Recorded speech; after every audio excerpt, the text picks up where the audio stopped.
안녕하세요. 김상철 목사입니다.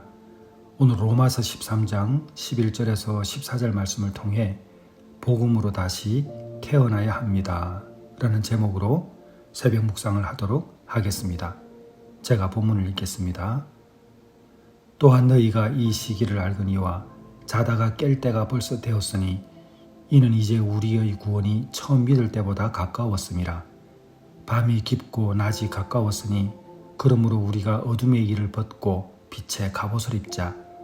낮에와 같이 단정히 행하고 방탕하거나 술 취하지 말며 음란하거나 호색하지 말며 다투거나 시기하지 말고 오직 주 예수 그리스도로 옷 입고 정욕을 위하여 육신의 일을 도모하지 말라.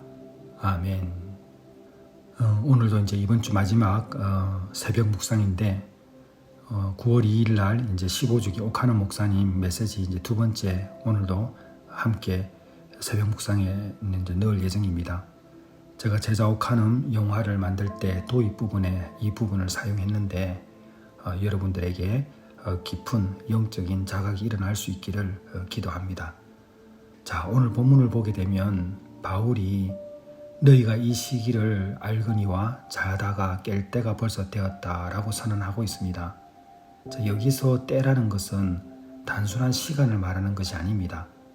이것은 굉장히 의미 있는 이제 단어인데 하나님이 주신 그 구원의 그 결정적인 시점을 가리킵니다. 그러니까 이거는 하나님께서 정하신 우리는 전혀 알 수 없는 그 시간, 그 하나님의 특별한 그 시점을 가리키는 것이 지금 바울이 말하는 그 때입니다. 우리는 흔히 이제 구원을 말할 때 과거의 사건으로 이해합니다. 이런 거죠. 예를 들면 나는 이미 예수 믿고 구원받았다. 과거의 일이죠. 그런데 성경은 이 구원의 문제를 과거의 일로 치부하지 않습니다. 성경은 구원을 과거와 미래 사이에 있는 것으로 설명합니다. 과거 우리는 그리스도의 십자가로 이미 어렵다 하심을 얻었죠. 그리고 현재는 성령 안에서 거룩하게 변화되고 있습니다. 미래는 어떻게 될까요? 주님의 재림 때 완전히 구원을 얻게 되는 것이죠. 그래서 바울은 이 미래적 구원, 그것이 이제 가까웠다고 강조한 거예요. 우리가 늘 주님 오시기를 기다리잖아요. 근데 때와 시기를 모르지 않습니까? 근데 그 때와 시기를 모르는 그 상황을 바울은 이제 가까웠다라고 강조합니다. 이런 분이 있겠죠. 아니 목사님, 바울이 저 초대교회면 얼마나 오래됐습니까? 그때가 지금 가까웠다고 그러는데 지금 벌써 2000년이 지났는데요 하면서 그 가까운 시기가 벌써 이렇게 오래됐어요 말할 수 있지만 여러분, 그것은 우리가 생각하는 시간의 개념입니다. 1000년이고 2000년이고요 눈 깜짝할 사이입니다. 우리가 느끼는 거리감과 하나님께서 정해놓으신 시간은요 그냥 손가락 하나 딱 움직이는 그 시간입니다. 제가 예를 들어 볼게요. 제가 예전에 대전에 살 때 서울에 계신 부모님께 일주일에 한 번씩 올라갔습니다. 그럼 이제 저녁에 올라가거든요. 저녁에 올라가면 아이들은 늘 뒷좌석에서 잠을 잡니다. 출발할 때 깨어 있다가 가는 도중에 애들이 잠을 자죠. 근데 다 도착하면 신기하게도 이 아이들이 눈을 뜹니다. 이 아이들은 자고 있었지만 저는 이동하고 있었죠. 그 아이들이 느끼는 체감과 제가 이동한 시간은 다른 것입니다. 이처럼 바울이 말했던 그 미래적 구원의 가까움은 지금 이 시간도 유효하다는 것을 여러분이 기억하십시오. 지금 마지막 때입니다. 자, 그리고 바울은 밤이 깊고 낮이 가까웠다고 또 표현하고 있습니다. 이 말씀은 단순히 새벽녘의 이미지가 아닙니다. 종말론적인 시간을 드러내고 있습니다. 앞서 말씀드린 것과 똑같은 거예요. 지금이 어둠의 시대죠. 여러분, 세상이 얼마나 악합니까? 사람의 마음이 얼마나 강팍해져 있습니까? 사람들은 자기밖에 모르죠. 용서라는 것은 이미 옛날의 말이 되었습니다. 우리가 이제 가장 많이 사용하지 않는 단어 중에 하나가 용서가 되어가고 있습니다. 이처럼 어둠은 끝을 향해 가고 있고 그것 때문에 새날이 밝아온다는 뜻을 바울이 이야기하고 있습니다. 밤이 깊고 낮이 가까웠으니. 그런데 문제는 우리가 여전히 어둠에서 남아있다는 것입니다. 우리가 가지고 있는 어둠의 습관들이 있잖아요. 방탕함과 술 취함입니다. 쾌락의 자신을 잃어버린 그런 영적인 무감각 상태에 놓여 있습니다. 그리고 엄란하고 호색합니다. 욕망에 지배되어 있는 것이죠. 그리고 다툼과 시기가 너무나 많습니다. 이러한 다툼과 시기는 교회 공동체를 파괴하기도 하고 관계를 다 무너뜨리죠. 이 모든 것은 어둠의 행실입니다. 종말을 준비하는 자의 삶과는 전혀 어울리지 않죠. 내일 주님이 오실 거라고 믿는다면 어떻게 그렇게 살 수 있겠습니까? 그것은 깨어있지 못한 증거라는 것을 알게 되는 것이죠. 그래서 바울은 마지막으로 예수 그리스도의 옷을 입으라고 명령합니다. 옷은 정체성이죠. 군인이 군복을 입고 신랑이 예복을 입는 것처럼 옷은 바로 정체성입니다. 예수님을 믿는 성도는 그리스도 옷 입어야 된다. 너무 중요하죠. 예수님처럼 살아야 한다는 이런 도덕적인 관념, 이걸 말하는 것이 아닙니다. 날마다 복음으로 새 사람이 되어야 된다는 의미입니다. 나는 날마다 죽는다는 말과 다르지도 않죠. 다시 태어난다는 것은 한 번의 사건이 아니라 매일매일 일어나는 그런 결단 속에서 흔히 볼 수 있는 것입니다. 새 사람이 되어야 한다는 것은 그리스도로 옷 입는다는 말입니다. 내 욕망을 내려놓고 십자가 앞에서 자신을 부인할 때 우리는 어둠의 옷을 벗게 되는 것입니다. 이번에 몽골로 떠났던 우리 아웃리치 팀들, 제가 첫날 설교할 때 영화 한 편 보고 제 말씀을 전했죠.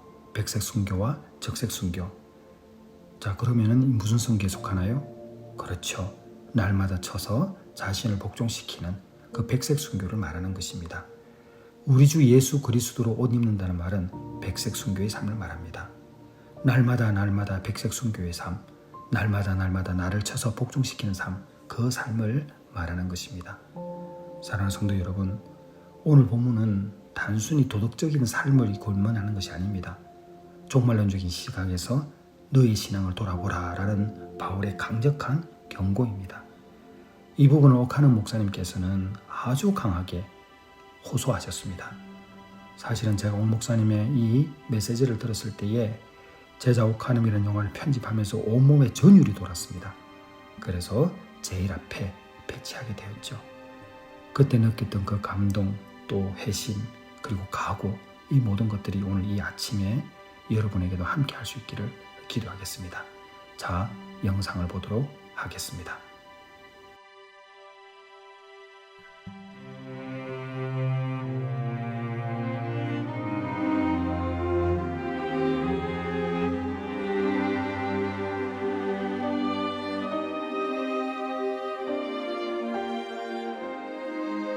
아주 바울이 엄격하게 경고하는 말씀이 나옵니다. 낮에와 같이 단정히 행하라. 방탕하지 말고, 술 취하지 말고, 음란하지 말고, 호색하지 말고, 쟁투하고 시기하지 말고, 오직 주 예수 그리스도로 옷 입어라. 이거 얼마나 무서운 충고입니다. 예수를 믿는다고 교회를 드나들면서도 잘못된 사람들이 너무 많았어요. 복음을 다시 전해야 되겠다고 하는 바울의 심정이 있었던 것입니다. 역사가 오래된 교회일수록 무엇이 죽어 있습니까? 복음이 죽어 있어요. 겉으로 보기에 화려한 교회일수록 복음의 메시지가 너무나 힘을 잃어버린 것을 우리는 봅니다. 십자가 앞에서 다시 한번 깨어져야 될 사람이 교회 안에 있고, 하나님의 사랑 앞에 그 굳고 교만한 마음이 녹아져야 할 사람이 바로 교회 안에 있고, 예수의 이름 앞에 자기 자신이 완전히 산산조각이 나는 은혜를 받아야 할 사람이 교회 안에 있고, 예수의 복음이 전파될 때 성령의 역사를 한번 입고 그 안에서 다시 태어나야 될 사람이 교회 안에 있고, 오늘 이 자리에 앉아있는 사랑하는 형제자매 가운데서 많은 분들이 복음으로 다시 태어나야 할 위치에 있다고 저는 생각합니다. 다 안다고 하는 마귀의 생각을 뿌리치십시오. 또 그 말한다고 하는 마귀의 음성을 뿌리치십시오.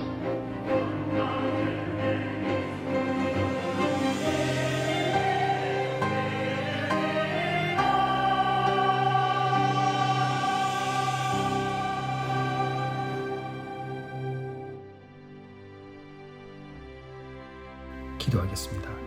하나님 아버지, 오늘 바울이 권면한 것처럼 저희들 복음으로 다시 태어나야 함을 확인하게 됩니다. 우리가 늘 주님 오실 때를 기다린다는 것을 말로만 고백하는데, 이제는 어둠과 낮 사이에서 우리가 밝은 빛으로 나아올 수 있도록 아버지 하나님 성령 하나님 도와주시옵소서. 그리고 늘 마지막 때를 준비하는 성도의 삶을 살아가게 하여 주옵소서. 복음으로 날마다 새 사람 되게 하여 주옵소서. 예수님의 이름으로 기도드렸사옵나이다. 아멘.